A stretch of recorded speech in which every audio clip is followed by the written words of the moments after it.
మోసపోవద్దు. మోసపోయే ముందు ఒకసారి ఈ వీడియో చూడండి. సో నేను పర్సనల్గా ఎక్స్పీరియన్స్ చేశాను. నాలాగా ఇంకెవరికి అవ్వకూడదని చెప్పేసి నేను వీడియోస్ చేసి పెడుతున్నాను. సో ఇలాంటి వీడియోలు మీకు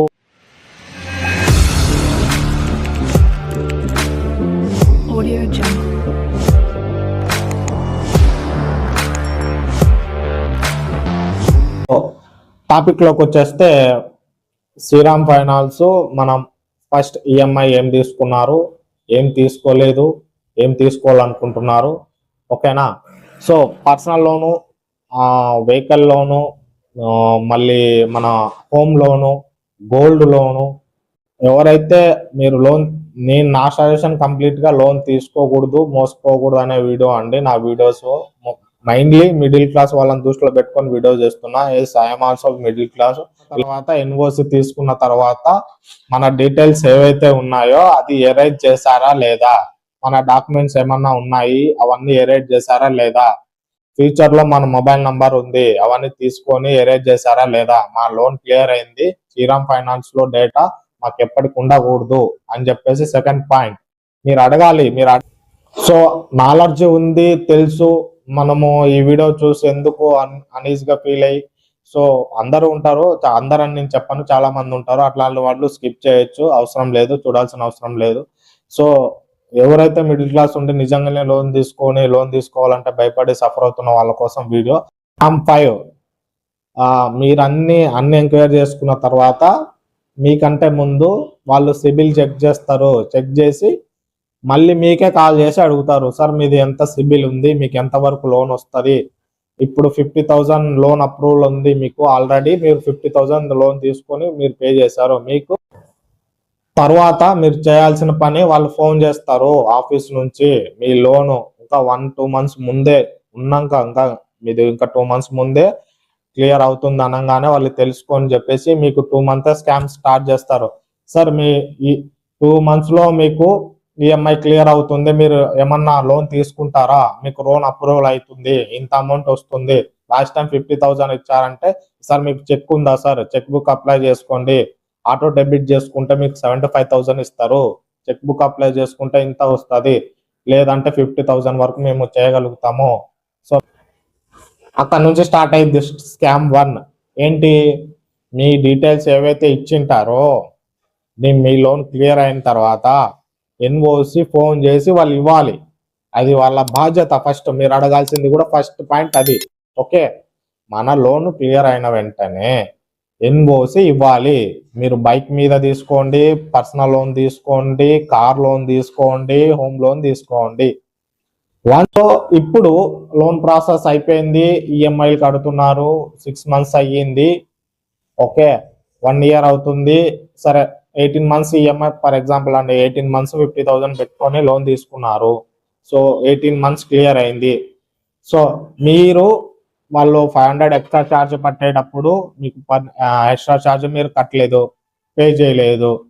సో వాళ్ళు మీకు ఎమర్జెన్సీ మనీ నీడ్ ఉంది, మీరు శ్రీరామ్ ఫైనాన్స్ ఆఫీస్ ఉంటుంది.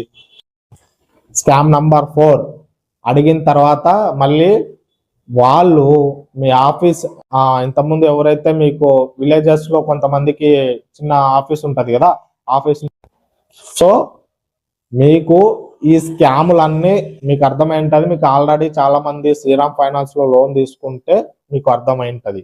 సో వాళ్ళు కాల్ చేస్తారు, కాల్ చేసిన తర్వాత ఏం చెప్తారు, ఏం మాట్లాడతారు అనే విషయాలు, ఆల్రెడీ లోన్ తీసుకున్న వాళ్ళు నేను ఏవైతే విషయాలు చెప్పానో అవి ఖచ్చితంగా జరుగుతాయి. సో తీసుకొని రావాలి, ఫోటో, పాన్, ఆధార్కి లింక్ అయిన అకౌంట్ బుక్, మొత్తం జిరాక్స్ కాపీస్ కావాలి, 2-3 ఫోటోలు కావాలి, నామినీ కూడా కావాలి సార్. అప్పుడు చెప్పరు నామినీ, అప్పుడు చెప్తారు మనం కాల్ చేసినప్పుడు చెప్తారు. లోన్ గుర్తుపెట్టుకోండి, మనము లోన్ కావాలి సార్ మీరు ఆల్రెడీ చేశారు కదా అని చెప్పి మనం అన్నప్పుడు, తీసుకుంటాం అన్నప్పుడు అలాంటి టైం చెప్తే ఆ టైంకి కాల్ చేసినప్పుడు అప్పుడు మీరు అడిగినప్పుడు చెప్తారు. ఏం చెప్తారు, సార్ నామినీ కావాలి సార్, నామినీ తెచ్చుకుంటారా సార్, నామినీ తెచ్చుకుంటే గిన ఎవరు, ఇంతకుముందు అయితే నాకు తెలిసి ఒక పర్సన్కి ఒకరే నామినీ. ఇప్పుడు మనం ఏదైతే చేస్తున్నామో అది ఒకరికే నామినీ, కానీ ఇప్పుడు అలా కాదు. ఓకే, ఒక ఒకరి ఇప్పుడు ఎవరైతే లోన్ తీసుకుంటున్నారో ఆ పర్సన్ కి ముగ్గురు నామినీ. ఓకే, మళ్ళీ ఆ లోన్ మీరు ఏదైతే ఫర్ ఎగ్జాంపుల్ 50,000 లోన్ తీసుకున్నారు అనుకోండి, ఓకేనా, 2,000 ఇన్సూరెన్స్ స్కామ్. ఓకే, మళ్ళీ 2,600 అని చెప్పేసి మీకు మళ్ళీ ప్రాసెసింగ్ స్కామ్.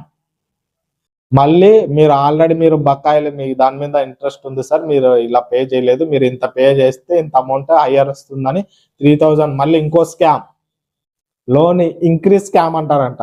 ఓకే, సో వీటన్నిటికీ జాగ్రత్తగా ఉండండి. మీరు నేను చెప్పింది మీరు ఏదైతే చేస్తారో మీరు ₹1 పే చేయాల్సిన అవసరం లేదు. నచ్చితే లోన్ ఇస్తారు, వాళ్ళు ఖచ్చితంగా లోన్ ఇవ్వడానికే ఉన్నారు. ఎందుకంటే మనకి లోన్ ఇస్తేనే వాళ్ళకి ఇంట్రెస్ట్ వస్తుంది, వాళ్ళ కంపెనీ పడుతుంది. ఓకే, వాళ్ళ కంపెనీ స్టేబుల్ గా ఉంటది. సో అట్లీస్ట్ మీరు చేసిన బేసిక్, మీకు ఎంత డబ్బులు అవసరం ఉన్నా మీరు ఈ విషయాలు ఏది అసలు మీరు పట్టించుకోరు. మీకు డబ్బులు వచ్చే విషయంలో మీరేం పట్టించుకోరు. మీరు కట్టేటప్పుడు బాధపడతారు, అన్ని ఆలోచన చేస్తారు, ఎందుకు ఇట్లా అవుతుంది, ఏం జరుగుతుందని.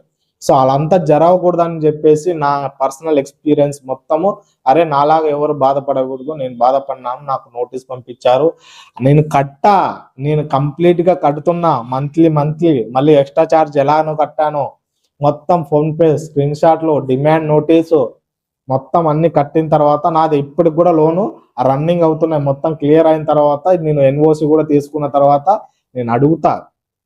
నేను ఆల్రెడీ అడిగాను, వాళ్ళు ఏం చెప్పారు అనే విషయాలు కూడా నేను మీతో షేర్ చేసుకుంటాను. మొత్తం ఎయిట్కైంది, మొత్తం ఈ వీడియోలను పోస్ట్ చేస్తాను. కంప్లీట్ గా మీరు షేర్ చేస్తే వైరల్ అవుతుంది. చాలా మంది ఎందుకంటే తెలిసిద్ది అనమాట, ఒక శ్రీరామ్ ఫైనాన్స్ అనేది బేసిక్ అందరికి ఆల్రెడీ ఫస్ట్ స్టార్టింగ్ నుండి ఉంది కదా, పేద మధ్యతరగతి వాళ్ళని బాగా టార్గెట్ అనమాట. వీళ్ళు పెద్ద డబ్బులు ఉన్న వాళ్ళని టార్గెట్ చేయలేరు, వాళ్ళని ఏమి చేయలేరు. వాళ్ళు లోన్ తీసుకున్నా వాళ్ళు కట్టరు, వాళ్ళు ఏమంటే లీగల్ గా వెళ్తారు, వాళ్ళకి తెలుసు, వాళ్ళని ప్రెజర్ చేయడు, వాళ్ళని ఏజెంట్ కూడా పంపించరు. సో వాళ్ళ టార్గెట్ మొత్తం బెదిరించడం మొత్తం. ఓకేనా, middle class, upper middle class, lower middle class, వీళ్ళని మాత్రమే. మీరు గుర్తుపెట్టుకోండి, మీరు అప్రమత్తగా ఉండాలి. నేను అందుకోసమే నేను వీడియో చేస్తున్నాను. నా వీడియో చూడకపోతే మీ ఫ్రెండ్స్ కానీ ఇంకా ఎవరికైనా తెలియాలి అని మీరు షేర్ చేస్తే వాళ్ళకి కూడా కొంచెం నాలెడ్జ్ ఉంటుంది. సో ఎడ్యుకేట్ చేయండి. ఎడ్యుకేట్ చేయడం వల్ల మనకు ఎలాంటి నష్టం లేదు. ప్లీజ్ దయచేసి షేర్ చేసి కామెంట్ చేయండి.